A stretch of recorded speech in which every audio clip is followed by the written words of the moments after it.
Inilah Gorissa dan TV, membaca Indonesia dengan 3 metode. Metode pemikiran kritis, metode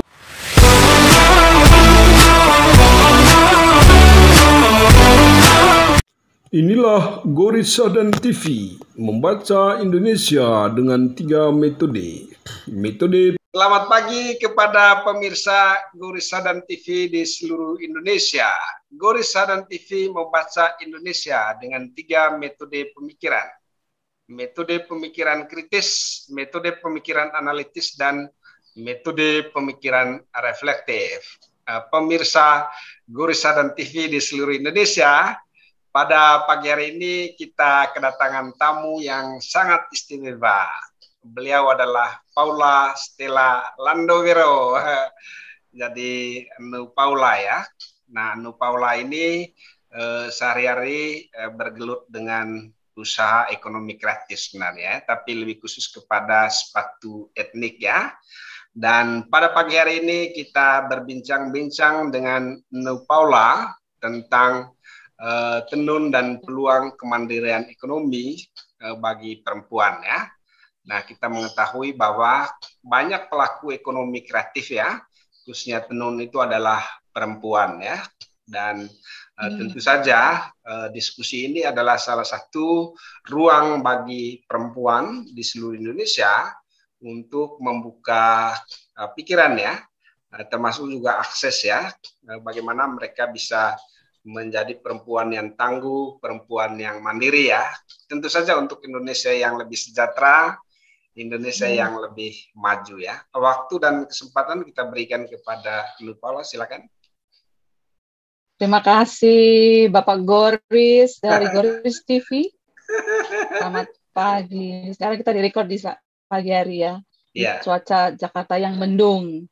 Terima kasih sudah diundang di kesempatan kali ini membaca Indonesia dengan 3 metode ya. Yeah. Kritis, analitis, dan reflektif. Nah, kalau saya mungkin cocoknya nanti di reflektif ya.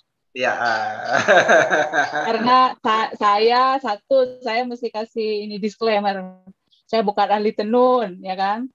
Terus saya bukan pengusaha yang usahanya udah moncer gitu ya. Tapi saya ingin berbagi pengalaman dan pengetahuan menekuni usaha sepatu etnik ini, semoga bermanfaat dan ada pemirsa Goris TV bisa mendapatkan manfaatnya. Ya, terima kasih. Saya Paula Stella Landowiro. Tadi sudah diperkenalkan Pak Goris. Saya tinggal di Jakarta. Ya, saya berkeluarga. Suami saya orang Toba, orang Batak dari Samosir. Anak saya 14 tahun, usianya perempuan. Sekarang saya menjabat sebagai Sekretaris Jenderal dari Yayasan Wadah Titian Harapan. Dan saya bersama Pak Goris ada di Patria ya, Perhimpunan Alumni Pemuda Katolik Indonesia Raya. Kami sama-sama alumni ya dari PMKRI. Dan terima kasih kesempatannya bisa men-sharingkan tentang tenun dan peluang usaha untuk perempuan. Saya setuju tadi memang bicara tentang perempuan dan tenun itu tidak jauh-jauh ya, karena memang penenun itu perempuan. Dan mungkin kalau saya boleh cerita nih Pak Goris, panjang nih sebenarnya kenapa saya bisa terjun gitu, jatuh cinta pada usaha ini. Nah, kalau saya diminta cerita tuh saya senang karena ini adalah passion baru saya dalam beberapa tahun, setidaknya 5 tahun terakhir. Sebenarnya saya itu background-nya corporate lawyer. Saya legal gitu ya, legal counsel perusahaan. Yeah.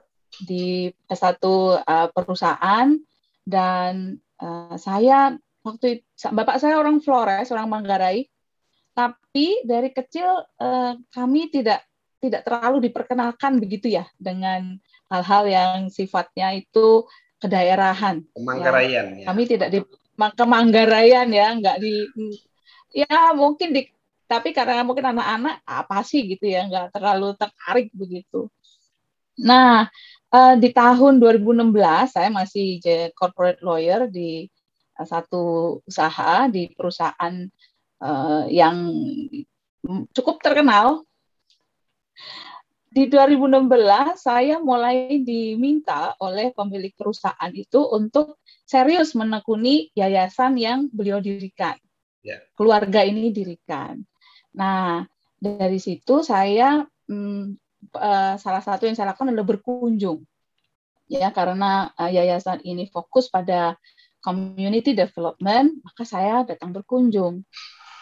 Nah, pada saat kunjungan itu ada seseorang yang mengajukan pertanyaan kepada saya. Ajukan pertanyaannya itu pada saat itu sudah dimulai ya mengenai bisnis online. Nah, dia bertanya sebagai pelaku usaha pernik-pernik dari Lombok. Ya, saya mengunjungi Lombok waktu itu dan bertanya ke saya, Bu, bagaimana ini saya bisa menjual dengan online? Nah, pada saat itu saya online tuh apa sih? Nggak ngerti gitu. Karena ya kita masih cara belanja konvensional di tahun 2016. Belanja konvensional masih datang ke toko, ke supermarket, ke ke mall begitu ya. Kalau nggak beli tuh, kalau nggak dipegang, dilihat, dipakai, dirasakan tuh kan kayaknya nggak puas gitu ya. Jadi belanja online itu tidak ada dalam kamus saya waktu itu. Nah, saya nggak bisa jawab dong, karena I don't know what is online business gitu. Jual online tuh apa sih? Gitu.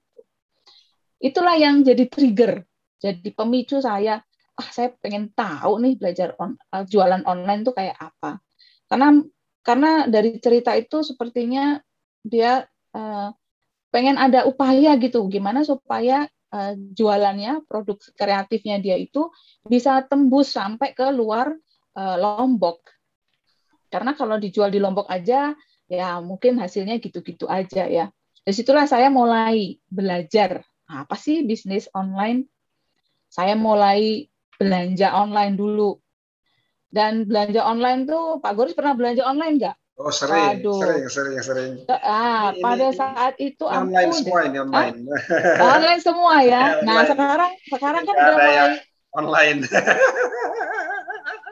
apalagi corona kan, apalagi COVID kan, kita mau nggak mau kan ya teknologi ya dalam genggaman ya, jempol aja yang main. Nah pada zaman itu kan enggak ya, 2016 tuh saya ingat sekali, apa ini ya, barang apa sih ini? Nah itulah yang saya mulai belajar beli dan pengalamannya juga ada yang pahit juga, datangnya nggak sesuai harapan, fotonya bagus, tapi datangnya nggak sesuai foto begitu ya. Tapi saya memang invested untuk belajar, untuk cari tahu. Nah, di saat belajar itu, kemudian saya menemukan satu bertemu dengan satu teman, seseorang yang menjual sepatu etnik, tapi bahannya batik. Namanya Dowarna ya. Saya sebut di sini, nanti banyak mungkin di daerah Jogja, daerah Jawa Tengah sudah mulai ya, banyak sekali reseller sepatu itu. Tapi masih bahannya batik. Dan saya mulai menekuni, saya mulai ngobrol dengan pemilik usahanya, dan kemudian kami bekerja sama. Kami bekerja sama di situ. Saya tuh tipe yang gini Pak Goris, I'm not the expert, ya. Jadi lebih baik kasih ke ahlinya gitulah. Ya kan? Jadi kalau misalnya saya bukan pengrajin, saya nggak tahu bisnis sepatu, biarkan kita kerjasama, biarkan kawan saya tadi yang mengelolanya. Misalnya saya menjadi investor, begitulah kurang lebih. Mulainya dari situ. Nah, berjalannya waktu saya udah mulai kenal nih, belajar jualan online itu seperti apa. Nah, dari situ akhirnya di tahun 2017 saya diminta oleh pendiri yayasan dan pemilik usaha yang saya kerja, perusahaan di saya kerja itu diminta untuk total full, Paula bantu full ya yayasan. Nah, disitulah saya baru kenal yang namanya mendalami yang namanya tenun. Sebelum-sebelumnya saya cuma tahu, oh itu tenun orang Manggarai, kita pakai songke gitu kan, oh songke, itu aja, cuma sekedar tahu aja. Nah tapi karena Yayasan Wadah di mana saya bekerja ini banyak mayoritas yang didampingi itu di Indonesia bagian timur, di NTT. Saya mulai ke sana tuh, mulai jalan-jalan ke Maumere, ya, ke Tambua, ke Kupang, ya. Saya mulai jalan-jalan ke situ dan saya lihat kok bagus ya. Dan saya mulai memperhatikan orang menenun itu ternyata membutuhkan energi, waktu luar biasa. Yeah. Di situ saya mulai jatuh cinta dan mulai ada semacam gimana ya, masa saya yang dari situlah saya mulai belajar ketemu orang Manggarai gitu kan, diajak ngomong bahasa Manggarai saya yang nggak ngerti. Dan saya jadi malu gitu. Jadi malu, ya ampun, mama saya orang Jawa. Di Jakarta saya tinggal waktu pertama kali datang ke Jakarta, tinggal dengan adik bapak saya, orang Manggarai kawin sama orang Batak begitu. Jadi memang betul-betul kayaknya nggak terlalu kenal gitu ya, nggak terlalu dikenalkan ya dengan budaya-budaya asal nenek moyang gitu. Nah dari situ saya baru merasa, oh iya ya, saya kayaknya perlu belajar lagi, mengenal lebih dalam mengenai roots family nih. Nah di situ saya mulai kemudian belajar tenun. Saya juga baru kenal tenun itu ternyata bermacam-macam gitu ya, ada tenun ikat, ada tenun guna, tenun status, itu juga pada saat itu. Dan di situ saya juga merasa, wah, gimana ya, penenun ini kan menghabiskan waktu yang tidak sedikit. Yeah. Alatnya sederhana dan bahannya juga ada yang diambil dari alam, yang kapas kan sekarang tidak terlalu banyak ya Pak Goris ditanam, ya kan? Di NTT sana tidak terlalu banyak, akhirnya pakai benang-benang yang dibeli, dan benang yang dibeli itu ternyata juga harus ngambil dari luar NTT, ada yang harus belanja dari Surabaya dan lain-lain. Dan dari Cina ya.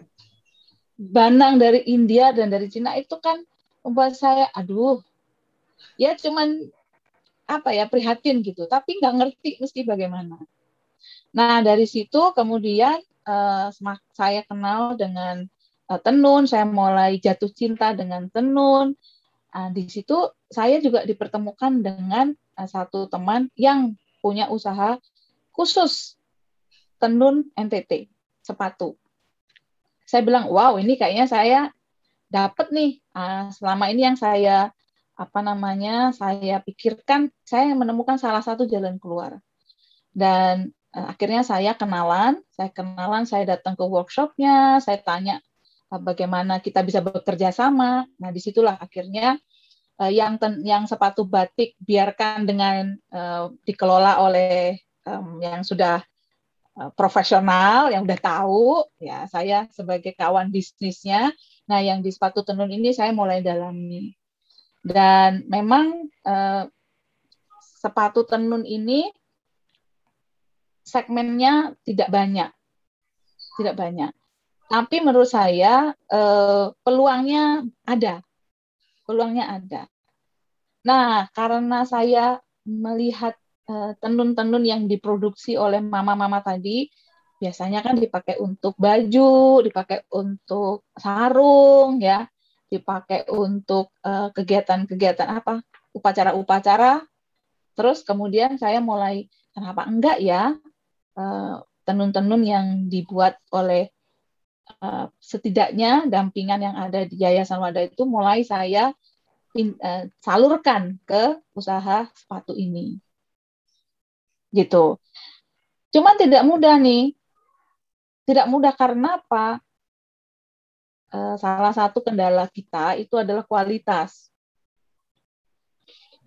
Ya, kita bisa maklumi ya, membuat tenun kan nggak mudah, tidak cepat. Bersaing dengan tenun Jepara. Ada yang namanya tenun Jepara. Tenun Jepara ini saya juga datengin tuh. Karena saya tenun pabrik. Saya pengen Ya, yang Hampir pakai semua motif ATBM, yang sudah ada pakai di yang Jepara ya. huruf. Ya. Saya juga datang nih karena menurut saya apa yang jadi apa ya yang jadi tantangan dari tenun-tenun asli dari NTT itu memang bukan industri ya. Tenun NTT itu kan kelompok, belum jadi industri. Ya, dan segmennya juga terbatas. Nah, tapi memang kualitas menurut saya, saya bukan ahli tenun, tapi kualitasnya memang beda. Misalnya dari kerapatannya, dari kalau kita ketemu tenun NTT itu kan motifnya macam-macam. Motifnya ada yang kayak saya nih, saya pakai maumere gitu, itu kan ada dengan bunga-bunga. Manggarai lebih rumit lagi dengan warnanya yang gonjreng, yang rame gitu, atau tenun. Nah, itu kan nggak mudah ya untuk jadi sepatu ya. Karena kan kalau sepatu kan harus dengan detail, polanya dan lain. Lebih rapi ya, lebih berkualitas juga. Betul, lebih rapi. Dan kan orang kalau pakai di kaki itu kan juga ya pengennya cocok dengan bajunya ya, macam itu. Jadi memang tidak mudah ya. Dari tahun 2018 saya mulai kenal dengan tenun NTT untuk sepatu ini sampai dengan hari ini. Dan perjalanannya juga nggak gampang. Saya sempat juga merasa berat banget sih ini, karena kalau dilihat dari penghasilan juga nggak gede-gede banget gitu ya. Artinya kita perlu nggak bisa jadi satu-satunya penghasilan untuk saya. Jadi harus ada income lain yang masuk. Nah, tetapi saya dalam perjalanannya saya itu melihat bahwa usaha sepatu ini bisa mengajak orang lain untuk bisa mendapatkan tambahan penghasilan. Ya, kenapa? Nah, karena saya belajar dari bisnis sepatu batik yang saya dapatkan pertama kali, yang saya kenal pertama kali. Itu kan saya kenal dari online, ya. Dari online kan, saya kan tadi dapatnya karena saya kenal online dan saya belajar untuk belanja online, saya ketemu sepatu batik yang dijual secara online. Dan bahannya bagus, kualitasnya bagus, layak dijual. Saya sebagai pembeli tidak kecewa. Ya, pelayanannya bagus. Dan itu berlanjut terus sehingga sepatu batik yang saya kerjasama di pertama kali di awal itu juga bisa mengajak orang lain untuk bisa berjualan. Namanya menjadi dropshipper atau reseller. Gitu. Nah, artinya apa dropshipper atau reseller ini? Dropshipper atau reseller ini kita hanya menjualkan saja. Ya, kita nggak harus nyetok barang, kita nggak harus pusing dengan produksi, ya kan? Kita nggak harus pusing dengan stok, ya, hanya jualan aja. Keuntungannya juga lumayan. Satu sepatu misalnya dapat 20.000, ya itu bagi yang iseng-iseng gitu kan it's not a bad money juga gitu. Kalau satu hari bisa jualan 10 kan buat 1.000 tuh kan. Nah, ini yang membuat saya peluang gitu. Peluang supaya tenun yang menjadi bahan sepatu ini akhirnya juga bisa berkembang. Dan akhirnya pengrajin tenun juga bisa menemukan cycle-nya kemana selain jadi baju dan selain jadi sarung, ya.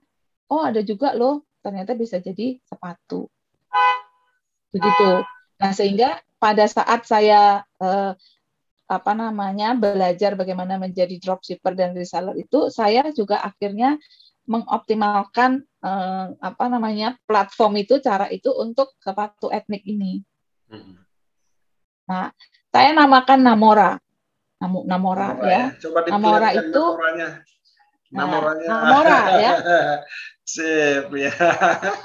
Ya, Namora ini nama anak saya sebenarnya, namanya Grace, dan istilah dalam bahasa Batak itu bagus sekali begitu. Kenapa saya namakan Amora? Berdasarkan pengalaman saya menjual sepatu etnik ini, banyak pembelinya ternyata orang Batak. Begitu ya, mereka dari etnis Batak karena mungkin banyak pesta ya kan. Pak Goris tahu kalau di Jogja ada nggak? Kalau di Jakarta ini kan ada pesta untuk menikah ya, pesta pernikahan yang orang Batak tuh, ada pesta adat itu banyak gitu, sehingga kesempatan untuk menggunakan sepatu etnik dan menurut saya keluarga dari Batak ini, keluarga dari Batak ini punya selera yang bagus gitu, sehingga sepatu etnik ini juga cocok untuk apalagi kata keluarga Batak di Jakarta kan besar ya. Ya, apalagi kekerabatannya ya. Jadi ini peluang yang menurut saya bagus gitu. Dan akhirnya saya tadi mengajak ya pakai promosinya, masih promosi teman ya, yang ada jadi reseller sepatu batik saya kenalkan dengan sepatu tenun ini ya, sepatu supaya mereka juga bisa selain dapat segmen batik, mereka juga dapat segmen tenun gitu. Jadi saya mulai kenalkan, dan 2018, 2019, 2020 awal, 2019 akhir lah, itu booming sekali. Itu mengalami istilahnya itu moncer lah, kalau kata Pak Presiden tuh meroket gitu ya. Nah itu, saya itu bisa satu hari itu bisa mengirim 50 pasang, ya paling sedikit 20 pasang gitu. Nah, saya sempat mengalami masa-masa ya booming itu, dan itu saya senang sekali karena reseller saya bisa ratusan tuh. Reseller itu bisa ratusan. Dan reseller itu saya nggak batasi harus minimal berapa, enggak, pokoknya yang penting dapat cuan ambil gitu, dan jangan jual di bawah harga karena bisa merusak harga toh. Yeah.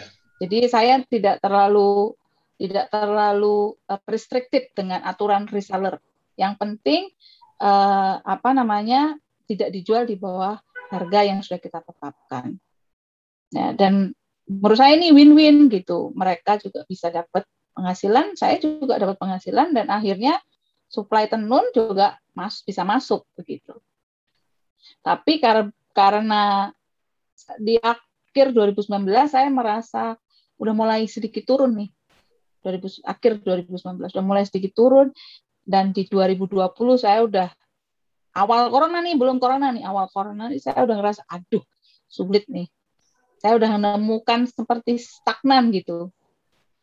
Usaha sepatu etnik ini udah mulai stagnan.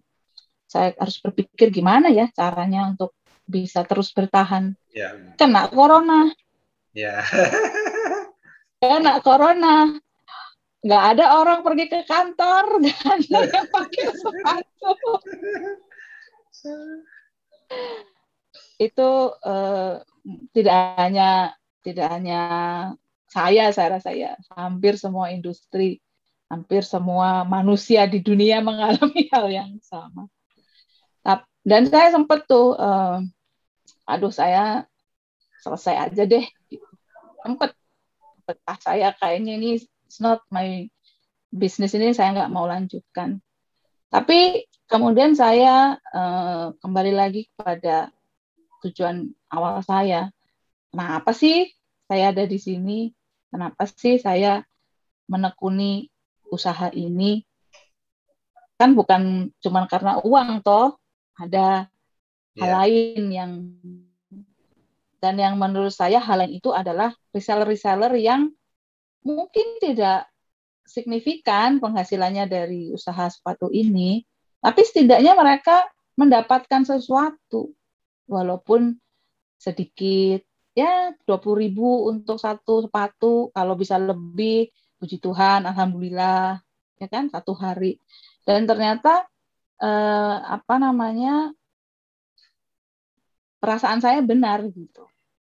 Jadi kalau misalnya saya waktu itu berhenti, ya mungkin itu tadi ya ada penyesalan ya, kenapa kenapa saya nggak lanjutkan saja gitu. Karena ternyata dengan corona pun, dengan COVID ini pun, setidaknya masih ada lah Ya, orang-orang yang tetap membeli sepatu. ya itu Jadi pertanyaan dari Gorisa dan TV itu target pasarnya siapa aja? Menengah ke atas ya? Atau enggak juga. Jadi gini, ini saya juga belajar pada saat karena saya ini orangnya yang nggak mau cuma ngelepas gitu aja. Satu, kalau saya menjual, saya harus tahu kualitasnya. Saya harus tahu sendiri yakin bahwa barang yang saya jual ini layak untuk dijual. Dan waktu saya jual itu, saya juga ngelihat nih, ini barang perginya kemana aja sih? Karena kan tadi ya dijual dengan cara dropshipper atau reseller. Artinya kan yang mengirim kan tetap dari Jakarta, tetap dari kami, gitu kan? Jadi data itu kan ada. Saya lihat nih, ini barang ke Kalimantan, ini barang ke Sumatera, ini barang ada ke Kupang, sedikit yang ke Flores. Saya perhatiin kenapa ya? Oh, ternyata ongkos kirimnya besar. Itu juga nggak murah. Betul. Dan kalau dengan ongkos kirim yang tidak murah, saya sedih juga nih, nggak banyak orang di NTT, setidaknya di Kepulauan Flores itu yang bisa menikmati gitu, karena harganya yang agak sulit. Kenapa? Satu, karena bahannya bukan kulit sintetis, kulitnya kulit sapi, kulit asli. Ya, kenapa? Karena kalau kena kulit sintetis sayang. Ini kan tenun ini kan karya seni yang menurut saya bukan cetak kan, bukan karena orang gambar print, jadi kan enggak kan, itu kan pada saat diproses itu kan ada relasi antara si penenun dengan kainnya gitu. Jadi kalau dengan kulit sintetis kok sayang gitu. Jadi memang harganya lumayan. Battery 90%. Nah, kalau dengan harga yang lumayan ini, memang segmen pasarnya juga paling tidak di kelas pekerja, kelas yang bekerja, yang jadi pegawai begitu ya. Jadi sasaran tenun itu guru PNS gitu ya, pekerja kantoran, ibu-ibu istrinya TNI itu.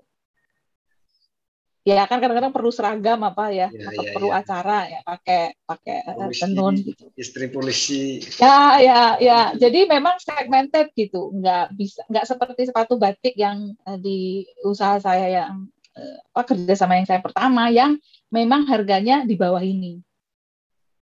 Ya, karena harganya di bawah, jadi segmennya juga lebih luas. Kalau ini memang segmented gitu ya menurut saya. Dan ini jadi tantangan kenapa saya sempat nyerah, aduh susah ya. Saya nggak bisa jual ke level yang lebih tinggi karena balik lagi kualitas. Saya itu nggak pede gitu ya ngejual ke segmen yang di atas, yang kelas butik gitu. Kan ada tuh ya yang kelas butik yang harganya juta-juta gitu ya.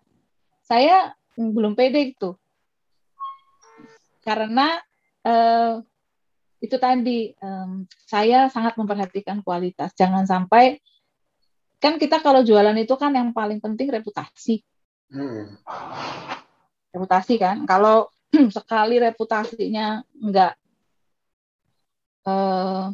tidak reputasinya jelek kan, wah selesai bisnis ini. Jadi segmen pasarnya memang itu tadi, sepatu ini di harga di atas 250.000. Ditambah ongkir, jadi lumayan ya. Lumayan, relatif lah, harga itu kan relatif. Ada yang bilang murah, ada yang bilang mahal. Relatif.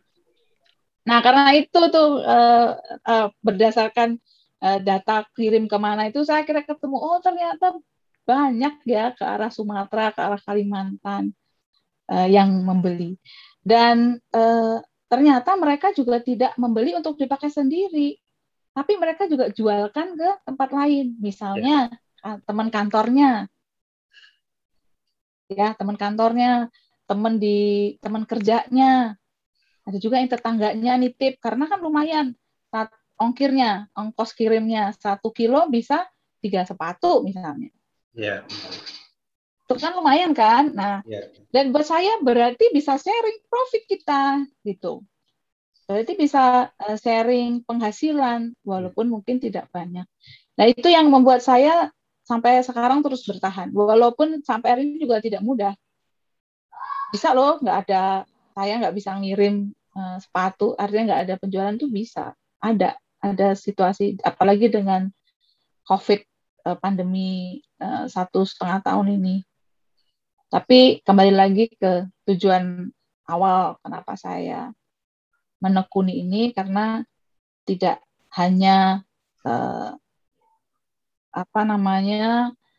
tenun ya, sepatu etnik, tetapi juga reseller yang bisa terus mendapatkan penghasilan. Dan rata-rata reseller ini perempuan, nggak rata-rata, majority, 99% lah, ibu-ibu. Perempuan dan ibu rumah tangga. Ibu rumah tangga, ada juga yang karyawan gitu ya. Nah, belum masuk ke segmen anak generasi milenial nih. Ya. Saya lihat segmennya bukan di generasi milenial, karena kalau saya lihat ke anak saya juga anak saya generasi Z ya. Tapi kayaknya nggak terlalu tertarik gitu ya dengan model-model gini, karena ini kan lebih ke formal untuk orang kerja. Nah, ini juga tantangan untuk berinovasi ya, supaya tenun ini juga dikenal di generasi-generasi milenial. Begitu, Pak. Oke, waktu kita sudah habis ya. Ada nggak yang bisa Anu sampaikan terkait dengan, nah ini kan perlu dihubungkan dengan kebijakan pemerintah ya, dengan banyak aspek ya. Ada yang bisa disampaikan? Atau selama ini Anu sudah pernah mengikuti pameran begitu? Kan banyak ya, pameran. Betul. Ya, betul,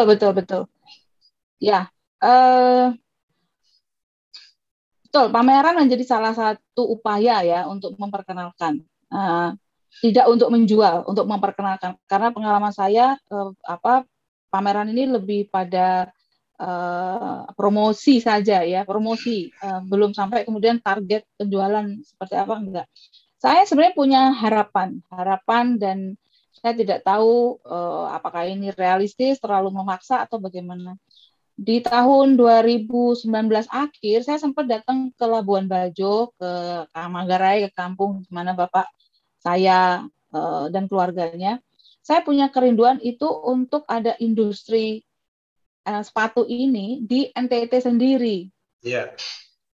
Ya, kenapa? Karena mendekatkan pasar. Tenunnya ada, tetapi industri kreatif untuk sepatunya saya lihat kok belum ada. Nah, kemungkinannya ada beberapa, bisa saja karena memang sumber daya pengrajin sepatu itu nggak semua bisa punya talenta itu ya. Talenta menjadi pengrajin sepatu ya bisa aja ya, hanya daerah tertentu. Ini kembali bukan analitis ini ya, hanya reflektif aja. Jadi bisa saja ini perasaan saya saja. Tapi saya belum menemukan nih ada pengrajin sepatu yang ada di daerah Labuan Bajo yang sekarang kan sedang booming dengan ini kan satu kesempatan gitu untuk bisa punya industri kreatif sepatu atau tas atau apa yang dengan tenun, atau di Kupang. Ini kerinduan saya. Saya sempat ngobrol waktu itu dengan kawan-kawan dari Yayasan Wadah, kira-kira kita bisa melakukan apa supaya mendekatkan tenun ini kepada masyarakat juga di NTT untuk jadi apapun ya, sepatu atau tas atau bahan-bahan seperti pouch bag begitu. Nah, itu yang saya senang mendengar Ibu Gubernur ya, Ibu Julia itu kan juga sangat punya ketertarikan dan industri tenun di Kupang untuk baju kalau beliau fashion. Nah, saya belum menemukan untuk sepatu memang. Nah, kalau misalnya mungkin lo perlu mulai dengan ini, dengan studi apa ya, atau mengirim beberapa orang untuk melakukan pelatihan pengrajin sepatu ya. Di Jogja banyak sekali pengrajin sepatu kan. Tinggal ini tuh, tinggal kalau tenun itu kan brandnya aja. Salah satu yang waktu itu saya pikirkan, saya setuju itu. Iya, dibawa ke NTT atau putri-putri dari NTT ya, yang tidak sekolah gitu ya, yang tinggal di kampung yang memang penenun itu kan bisa diberdayakan untuk dilatih membuat sepatu ya. Kira-kira begitu. Ya, betul. Betul, setuju. Saya sempat bicara dengan rekan bisnis saya itu, bisa nggak misalnya bisa kirim untuk melatih pengrajin sepatu. Dan itu sudah kami sempat diskusikan tuh sebelum corona di 2019. Nah, saya sudah datang untuk survei, saya ketemu dengan dinas di Manggarai Barat ya. Saya sempat juga ngobrol bagaimana ya. Tapi terus kemudian ketemu COVID nih di 2020. Nah, mudah-mudahan nanti dengan semakin baiknya kondisi kita, kondisi kesehatan, kondisi ekonomi, mudah-mudahan cita-citanya bisa tercapai. Oke, terima kasih Nu. Ini menarik sekali ya. Waktu kita sudah habis dari studio Gorisadan TV. Kami mengucapkan banyak terima kasih ya. Sudah memberikan. Terima kasih kesempatannya. Nah, ini ada dua hal yang kita lakukan di sini. Yang pertama, mengedukasi masyarakat ya. Dan yang kedua itu adalah bagian dari usaha untuk terus mencerdaskan Indonesia ya. Jadi mencerdaskan Indonesia itu melalui berbagai macam aktivitas ya, mulai dari seni, budaya, ekonomi, ilmu pengetahuan itu kita ramu ya, bagian dari usaha kita untuk terus mencerdaskan Indonesia. Terima kasih banyak kepada Nu Paula. Kami sangat terbantu ya dengan cara baca Indonesianya ya dari tenun ya. Dan semoga pemirsa Gorisadan TV di seluruh Indonesia mempunyai termotivasi lah ya untuk untuk memulai usaha tenun, kemudian bagaimana membangun usaha, dan juga yang paling penting itu adalah mungkin yang paling diperlukan adalah pengrajin ya, untuk membuat tenun di Nusa Tenggara Timur itu bisa mempunyai nilai tambah ya, value added ya, yang luar biasa ya. Betul. Salam ke Jakarta, terima kasih banyak dan sampai jumpa.